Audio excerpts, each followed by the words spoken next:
So, fuckers, today we have a quick and easy math problem. Here it comes.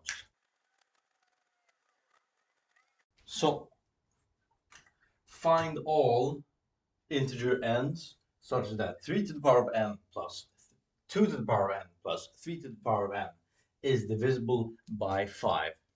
And how do we do this? Okay, so we know that if something is divisible by 5, it either ends in a 5 or a 0, right? Yeah, exactly. A 5 or a 0. It ends in 5 or 0. So actually for this one, we'll just start by looking at what happens when we take 2 to the power of something.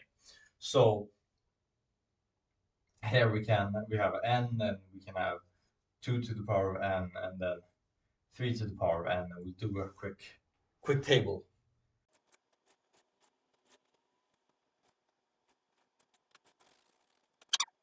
So now we'll just start by filling this table out.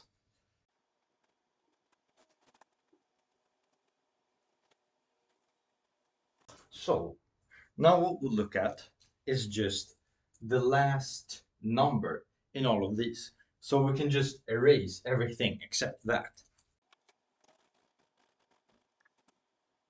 So what can we see here? We can kind of see a pattern already.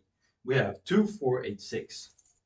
And then we have 2, 4, and 4 times 2 is 8.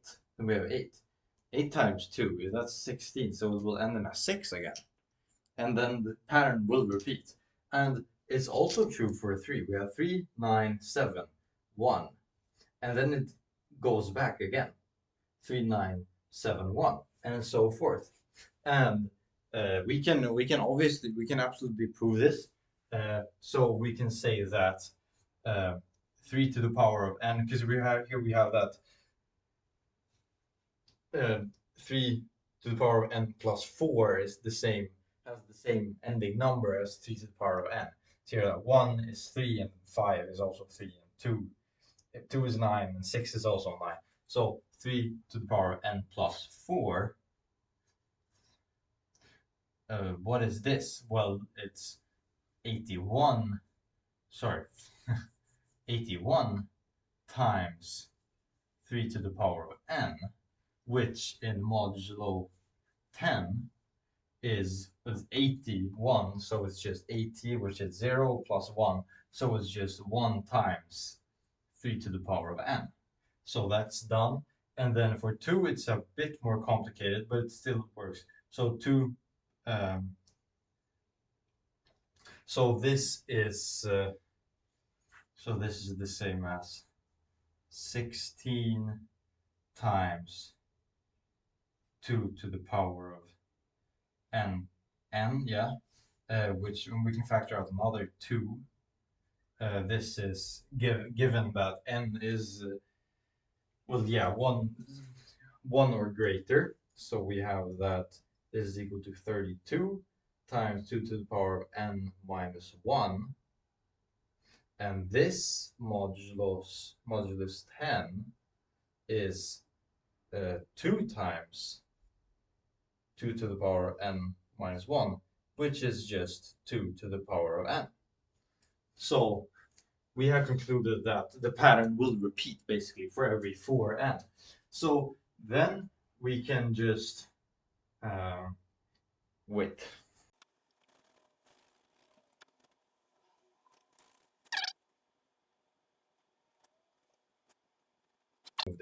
So now we can just add another column here, and we actually don't have to regard anything more than 4 because we know that the pattern will repeat for 4.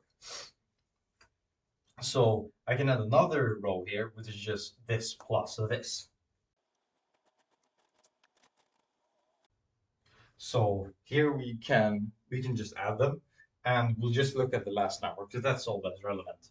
So 2 plus 3, and I'll do the whole table.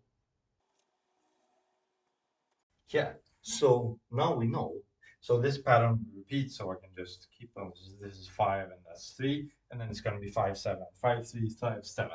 So we know the pattern will repeat. So therefore, we know that for all 1s and 3 in a period of 4, will generate a number that ends in 5, which is then divisible by 5. So all numbers 1 and 3 modulo 4. What is that? That is all odd numbers. For all odd numbers. So what we so yeah, now we're basically done. So we have concluded that it's true for all where n is 1 or 3 modulo 4, and that just means that when n is odd. So it's true for all. It's true for all odd n. That was all for me. Bye bye.